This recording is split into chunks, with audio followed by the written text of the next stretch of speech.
The last of Isaac Newton's laws that we're going to go through in this course is the law of gravitation. And it's a bit of an unusual law.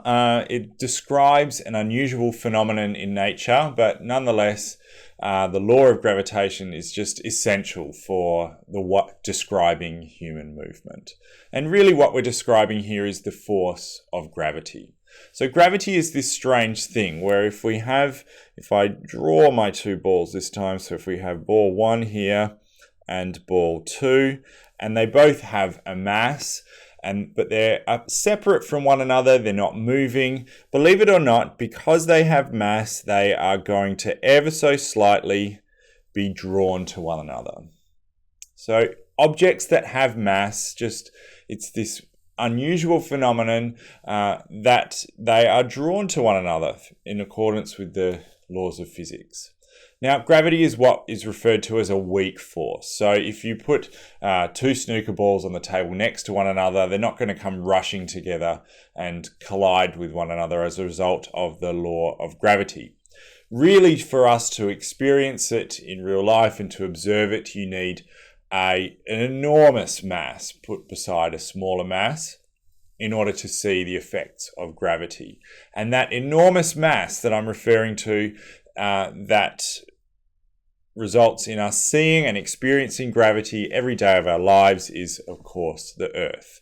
So in the previous lecture, I described how we need to consider our ballerina standing here on point as not standing on the floor, but standing on the Earth.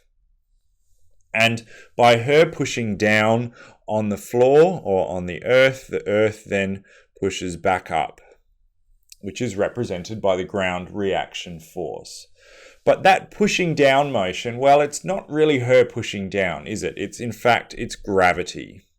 So we've got gravity, and it's not pushing her down, it's pulling her down. So because the Earth is so big and it has so much mass, its force of gravity on the ballerina is much, much greater than the force of gravity of the ballerina pulling on the Earth. So naturally, it looks like when we jump, we fall back down to ground. But really, it's the Earth's mass and the force of gravity as the result of the Earth's mass pulling us back down to the ground. And that's the reason why our ballerina here in mid-jeté is eventually, she's going to follow this sort of arc shape, and she's eventually going to come back down to the ground.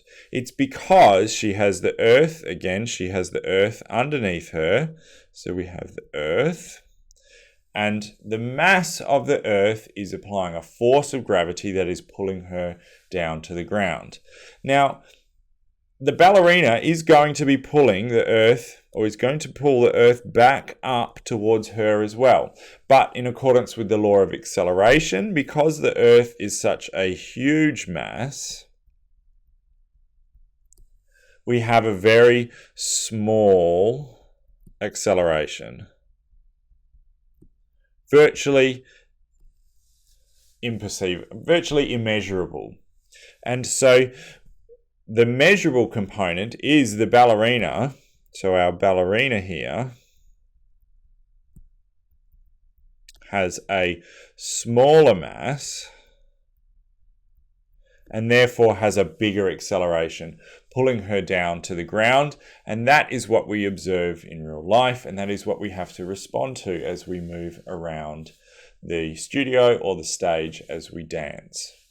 So I hope you've found these courses relating to the laws of physics helpful. They are really the basis for biomechanics, and if we can understand the mechanisms through which movement is produced, then we can really understand how we can train better, how we can prevent injury. So please refer back to these videos whenever you feel you need a little refresher, because they really are the basis for a lot of the biomechanics courses that you're going to view on danceknowledge.com.